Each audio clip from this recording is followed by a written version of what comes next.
Onani haram dalam Islam kalau laki-laki kerjaan sendiri. Tapi kalau istrinya yang buat tidak haram. Ya.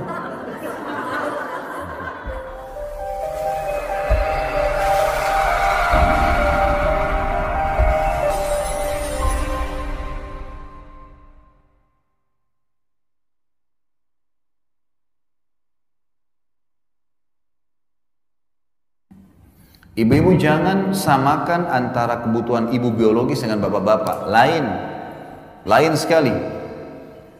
Ibu-ibu kalau tidak dirangsang, tidak ada masalah. Bapak-bapak tidak dirangsang pun bermasalah. Terbalik ya. Ibu-ibu tuh kalau tidak dirangsang, nggak ada masalah buat dia. Ibu-ibu kalau tidak ada, suami tidak datang, tidak godain, tidak ada syahwat, biasa saja. Bapak-bapak enggak. Tidak ada masalah, tidak ada godaan pun bermasalah. Karena ya ini secara medis ya, sperma itu komposisinya kalau dilihat, kalau saya bedah sebuah buku, kalau bapak ibu ikutin di YouTube itu ada mahkota pengantin. Sperma itu komposisinya termasuk ada api, panas tuh. Jadi kalau dia tidak tidak ditumpahkan, larinya ke emosi. Jadi kalau ibu banyak suaminya suka marah, masalah di biologis tuh. Puasin di biologis, marahnya hilang. Kantongnya jadi terbuka. Senyum bibirnya, pasti. Coba bapak-bapak di sini ditanya deh. Kalau sudah terpenuhi biologisnya, sudah puas, mau beli ini? Ya, silakan. Mau ini? Ya. Coba tapi kalau ibu-ibu mau didekatin, tidak mau, malas ini, udah kiamat tuh. Mau beli ini? Nggak bisa. Mahal tuh, nggak usah. Ini mau ke rumah orang tua, nggak usah. Untuk apa ke sana buang-buang waktu segala? Dimarahin terus. Masalahnya kena biologis, betul ini. Ini masalah luar biasa. Karena bapak-bapak tahu atau tidak tahu, memang itu secara kejiwaan. Makanya biologis itu bagi laki-laki tidak bisa ditunda, bagi perempuan bisa. Pernah ada seorang wanita di zaman Umar bin Khattab radhiyallahu anhu. Perempuan ini kebetulan suaminya pergi jihad. Terus perempuan ini rupanya sudah 4 bulan suaminya nggak pulang. Ini perempuan lantunkan syair, dia bilang, kalau bukan karena kehormatan hubunganku sama Tuhanku Allah dan kehormatan suamiku serta keimananku, gitu kan, kehormatan diriku, maka aku akan membuat ranjang ini bergoyang. Maksudnya dia akan berzina. Umar lewat depan rumahnya. Umar bilang, hai hamba Allah, apa yang kau ucapin? Perempuan itu ketakutan. Tidak wahai Amir Mu'minin, tidak, tadi kau ucapin. Apa kau niat mau berzina? Dia bilang, ya Amir Mu'minin, suami saya 4 bulan belum pulang dari medan jihad. Apa yang terjadi? Umar diam, Umar pergi ke Hafsah, anaknya, istri Nabi SAW. Nabi sudah meninggal di zaman khilafahnya Umar ya. Lalu Umar bilang, hai Hafsah, berapa lama wanita bisa tahan tidak biologis? Kata Hafsah, 4 bulan. Perempuan bisa 4 bulan tidak biologis. Laki-laki 4 bulan keriting semua kepalanya, nggak bisa. Banyak ibu-ibu begitu. Ustadz, bagaimana saya lain suami saya ini setiap hari minta digauli, ya, bergaul. Memang begitu laki-laki, wajar itu, gitu kan? Itu normal. Memang seperti itu kejiwaannya. Makanya Nabi SAW menggantungkan kepatuhan di sini. Sampai kata Nabi, kalau wanita sedang dicorong asap rumahnya, dipanggil sama suaminya untuk berhubungan biologis, datang, disuruh datang, temanin dia, layani dia. Karena kalau tidak kacau semua ini, terbawa emosi di rumah, terbawa emosi di kerjaan, nanti berantem di luar sana, nanti masalah, usahanya tidak jalan. Tapi coba kalau biologisnya sudah puas, aman semua tuh, jalan semua pekerjaan, jalan mudah semuanya. Kalau ada bapak-bapak yang suka senyum itu masya Allah sudah terpenuhi berarti. Dan ini kewajiban. Ini kewajiban. Makanya Aisyah radhiyallahu anha berkata, kami kalau ingin digauli oleh Rasulullah SAW sementara kami sedang haid. Ternyata wanita haid tidak ada syahwat pada saat haid itu. Ibu pasti tahu itu sudah dibahas dalam buku-buku fikih. Wanita kalau sedang haid, sedang nifas, ini lebih jauh lagi dari syahwat. Udah memang nggak terfikir ke situ, gitu kan? Ini darah ini membuat orang jadi tidak berpikir untuk itu. Tapi laki-laki nggak bisa. Onani haram dalam Islam kalau laki-laki kerjaan sendiri. Tapi kalau istrinya yang buat tidak haram. Ya. Sebentar. Sama halnya dengan apa saja yang tidak dilarang dalam Islam boleh dilakukan. Yang haram dalam Islam adalah meletakkan kemaluan suami laki-laki di dubur istrinya. Dubur nggak boleh, haram.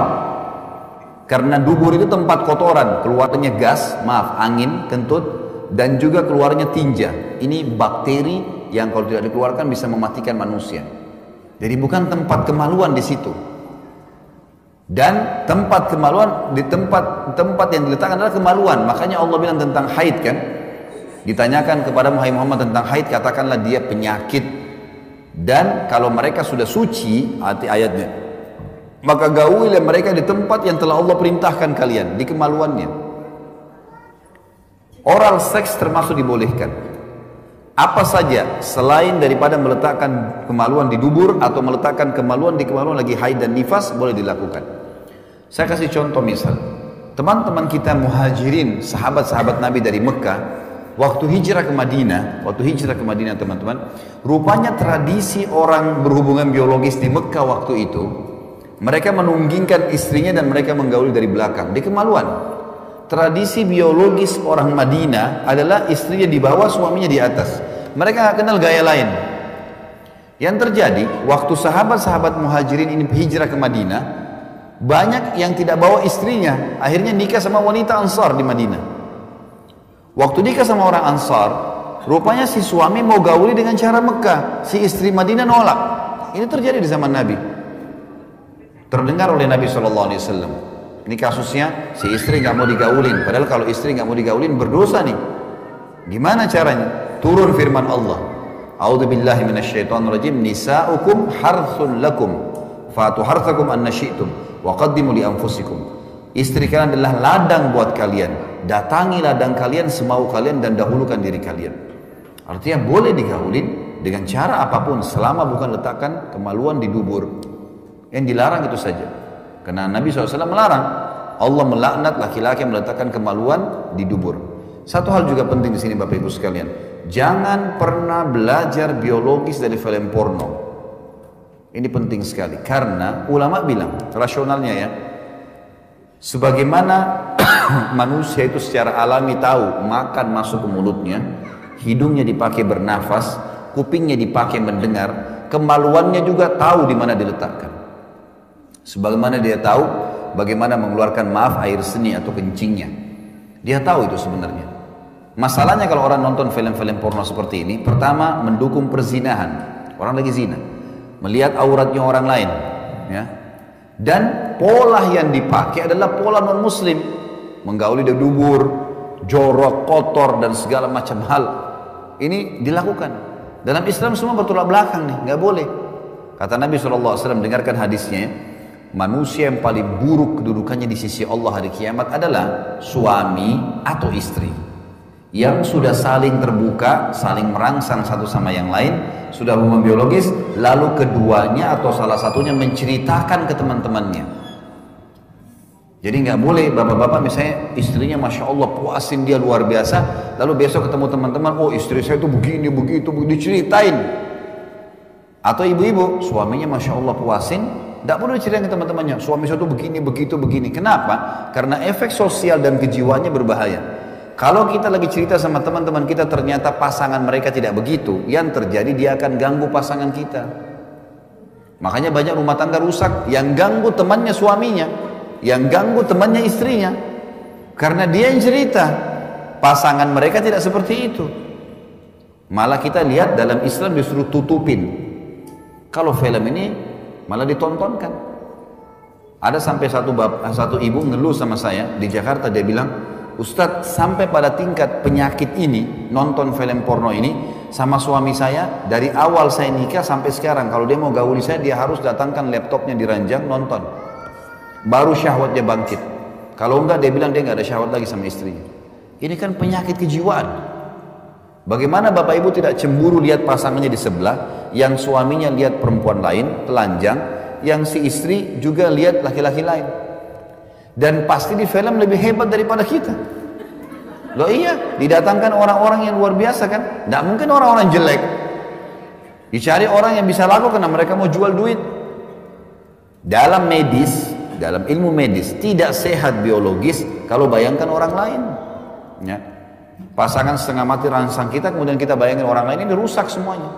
Tapi kalau kita tidak pernah tonton itu Bapak Ibu sekalian, kalau pernah dilakukan istighfar kepada Allah, ada di rumah rusakin semua. Mulai sekarang bangun biologis yang sehat. Pada saat biologis, buka mata, lihat pasangan, nikmatin pasangan itu, kemudian insya Allah sampai kita klimaks. Mungkin butuh proses beberapa waktu, setelah nanti semua kenangan film-film itu hilang, dalam waktu yang berjalan nanti kita akan rasakan luar biasa kenikmatan ketika